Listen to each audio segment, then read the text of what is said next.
Piduguralla municipal vice chairman TDP కైవసం చేసుకుంది. 30వ వార్డుకు చెందిన పున్నం భారతిని వైస్ చైర్మన్ గా ఎన్నుకున్నారు కౌన్సిలర్లు.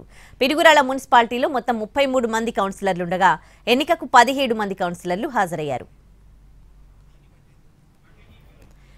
పిడుగురాళ్ల మున్సిపల్ చైర్మన్ ని బెదిరించారని అన్నారు మాజీ ఎమ్మెల్యే కాసు మహేష్ రెడ్డి. ఆయన ఫ్యాక్టరీకి తాళం వేస్తామని టీడీపీ నాయకులు బెదిరించారన్నారు. టీడీపీ దిగజారుడు రాజకీయాలకు పాల్పడిందని, ప్రజాస్వామ్యానికి ఆపదొచ్చిందని అన్నారు కాసు మహేష్ రెడ్డి.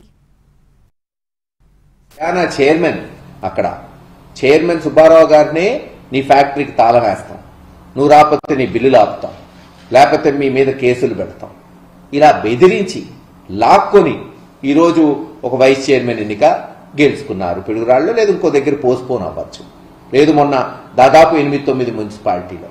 అవసరమా ఇది? దీన్ని బట్టే తెలుస్తుంది ఎంత దిగజారిపోయినాయి రాజకీయాలు.